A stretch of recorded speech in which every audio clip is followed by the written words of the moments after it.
Hey everybody, what's up? It's your boy. We are back at the Back and Forth channel with your host, Secret Guy, and taking a look today at Horri-BULL. Horri-Bull. This is the final installment in the Junior Headmasters that they have re-released in 50 of these packs over the last little while. They've released quite a few of them. Sorry, just gonna fix the camera there. Welcome back, everybody, to the Back and Forth channel. If this is your first time here, why aren't you subscribed to the family yet? Why aren't you part of the fam? Subscribe to the chan, become part of the fam, will ya? Check out this head mold. I like that kind of pea-colored. Actually, it matches my background very nicely. Face shield there. We've got the typical speed, strength, and intelligence markers here that you found in the originals as well. One of the things that kind of sucks, I guess we're jumping right into this, is when you take the headmaster out of the originals, these like meters would disappear and appear as you put them in, took it out or put it back in. So that kind of sucks that it doesn't do that, but whatever. That's just a thing. It comes with the two guns, which is sweet. Paying homage to the beginning, to the G1 Origins. It came with two guns as well. This fuchsia accenting I quite like. It matches the horns, and we'll talk about those horns in detail in a moment. The figure itself is pretty good looking. Lots of articulation, which I absolutely will not go through. Hollow man. So much hollowness and no butt cheeks. Couldn't have used a bit of this extrusion and put it right there to give this guy some cheeks? He is cheekless. So yeah, that's what he looks like on the sides. That's what he looks like on the back and the front, and even the bottom, and even the top. Look at that. You need another transformer, like you need another hole in the head. Headmaster. That's funny that there's just a headmaster crotch on the top of his head. Never really noticed that before. So let's get into the transformation for this guy. Like I was saying earlier, this is the last installment in the 3 Junior Headmasters, Decepticon Junior Headmasters that they've re-released. They were all in different 4-packs, and this is the final installment in the 3. Most people did not know that they were doing that, and that those 3 were going to be released so you could complete the set. Many people have since figured it out and are scrambling to complete that set. So, and in which case, if you guys are looking for one, I have one Horri-Bull left for sale. Let me know in the comments if you're looking for one, and I can hook it up, particularly if you're in Canada. But around the world is cool too. So, yeah, what else can we say about this? The three of them to make the pack, the Junior Headmasters.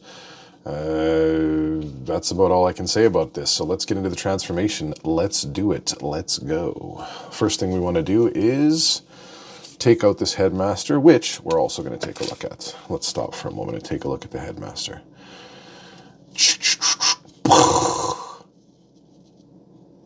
I'm Horri-Bull's headmaster. Poke. Anyways, that's the headmaster. Pretty cool. Looks almost identical to the head colors and everything. Like they kept it pretty close.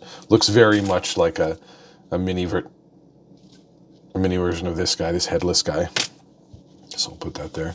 So that's the head. That's the headmaster. And there is a cool little storage spot for him as well when he is in alt mode, and we'll get to that. So put that guy over there, and stacks on stacks on stacks, and let's get into this transformation. Let's do it. Let's go. So head removal, and we've done that.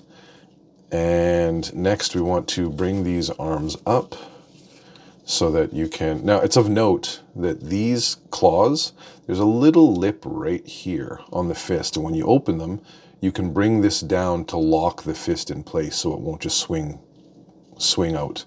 Crappily, when you put the weapons in the hand, it wants to push this locking mechanism up so that the hands move freely this way. But consider it in cool design. So we're going to lift the arms up. We're going to move this up so that it unlocks the hands. Bring the hands in. Then you're going to spin this part at 90 degrees toward you. And second side, easy ride. So we'll go to the other side, move this locking mechanism up, bring the fist in, move that back down, spin it here, just the forearm portion. And we'll leave those there for now. Now we're going to come back down to the feetsies. These open a couple ways. You don't want to swing them this way. You want to grab them and swing them that way. They unclip and tab outwards, just the bottom flap right here. So not, and maybe these should be out of the way, that would help too, but they do peg in right here. So I find if you pull them that way and then down, so, and I'll iterate what I'm showing here. I'll illustrate what I'm showing. So it kind of wants to not move if you just want to pull it this way. But if you pull back and then pull it, it lets go quite nicely. So we're doing that so we can fold the legs up. Now, before you do that, you have to unlock these knees because they do lock in. You can hear that click. So they lock in like that when it's in robot mode, and when it's in alt mode, you want to unlock these knees. And I know, when I was playing with this, I noticed that when you're folding these legs up, so you're going to fold them up like this, there is a tab here that's going to go into this slot here, more or less, okay, right there, when it's folded in. There's also a tab here that's going to go into this slot here, right there, when they're together. Now, in order to get them to sit right, I have found, you bring the leg up, you want this knee to be flush, so like that. So you want it to be flush like that. And then when you fold it up, it'll sit where it's supposed to be. So let's fold this other leg up like we did there and get this piece flush. So I just kind of go like that. Hopefully you guys were able to see that. Didn't go into focus too much there. Then when you've got the legs together, you want to bring that tab together in the middle. And I find it's less of a press tab and more of a slot down, tab up and slide down into the slot. So that seemed to help me get everything nice and closed. Those sides click into those tabs as earlier mentioned. Oh, now they don't want to. There they go. Should look something like that. Then you can bring these legs down and extend them so that he's got his horrible legs. And he's also going to need a head. And I haven't taken that out yet. So let's open this tree. Sweet. Sweet, sweet Transformer tissue paper. I always keep it and reuse it because you can't get it anywhere. So tree with, to me, a tree with horns on it. And we're going to talk about this in a second. And that's not what I need. And his bullhead, which is hornless right now, but that's his bullhead. So we can take that. You want to fold this down. And this would be on in robot mode normally, and it would be turned this way when you folded it down. So you would just spin it 180 degrees. And you know, it felt like the mouth moved. Yeah, it does. The mouth opens. Oh, I might have broken his jaw there. I have to take you to the dentist. So, okay, so you got the head down. You can bring the legs down now. Obviously, those claws come down into their fully lowered position. And then we can make him so that he is standing upright on all his feet, like so. Straighten that out. Ooh, how horrible. And then you can also, so there he is thus far. We brought the legs down, brought the feet down, and just straightened everything out.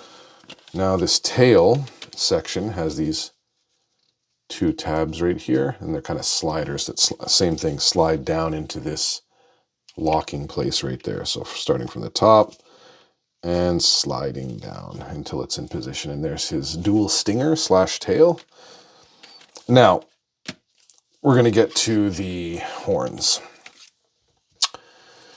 These horns, we're going to look at him in a second. Don't worry. You stay there for stacks on stacks on stacks. Duty. There you go. Don't touch any of the stacks.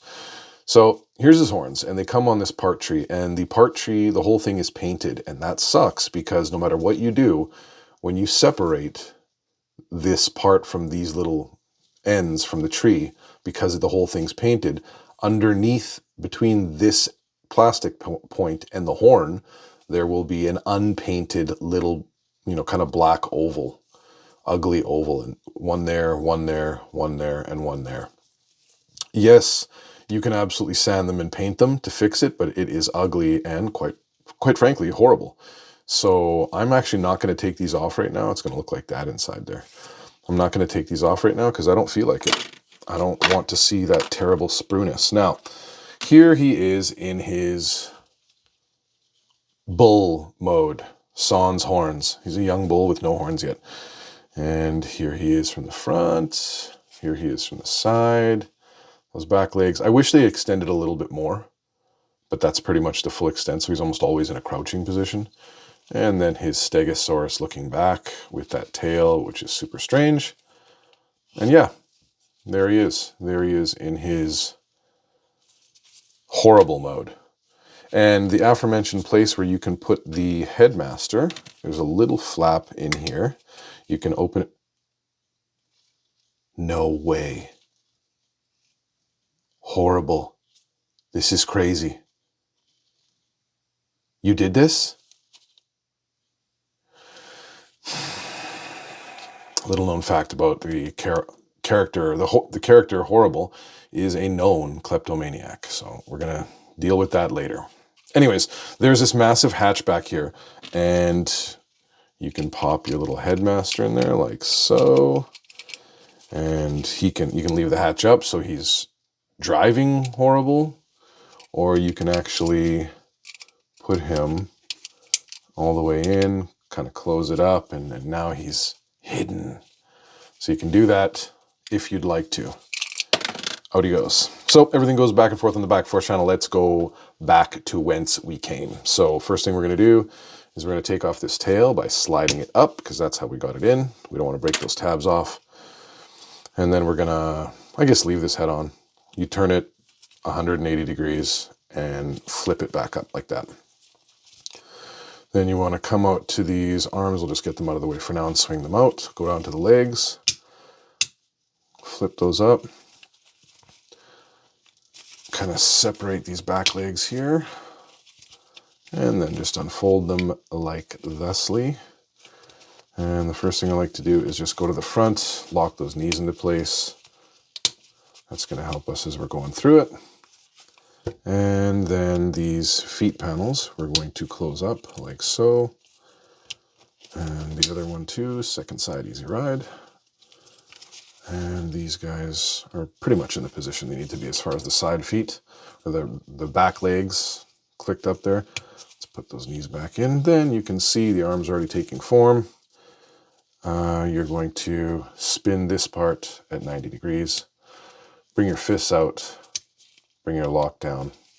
And there's your arm. Second side, easy ride.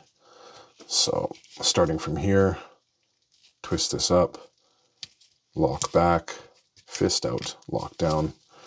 And there it is. That is pretty much him. Lastly, grab a headmaster, pa-chung, and give him that. Once again, back again is the master plan. Stacks on stacks on stacks, duty, bam! Actually, I shouldn't put you anywhere near this, at least not attended, after you jacked me for a full band. But we'll talk about that later. So there he is, folks. Here at the Back and Forth channel. That was horrible. It was fantastic. And let's do a size comparison. Size comparison. Size comparison. Size comparison. Bam! This size comparison, does anybody know what this is?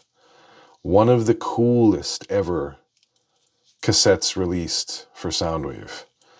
I'm not going to say. Comment in the field, in the comments downstairs if you know which cassette this is and which transformer it goes with, which set it comes with. But here is the size comparison of said cassettes.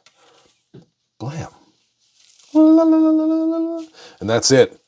That's it, folks. Thanks for coming back to the Back and Forth channel. Please like the video if you're still here. If you like the content, come on, y'all. Sub to the family. We want you. We need you. We have to have you. You need to be part of this movement called the Back and Forth channel. I'm your host, Secret Guy. If you have not been told recently, oh, I forgot something. If anybody comments downstairs, nobody's here anyway, but if anybody comments downstairs what the next transformer will be and you get it right, you get a prize sent to you, compliments, expenses paid, of the Back and Forth channel and me, your host, Secret Guy. So that's fantastic. Make sure you guys do that if you feel so inclined. It's a fun little game that we play here at the Back and Forth channel. I will see you next time. If you haven't been told recently, love ya. Secret Guy, out.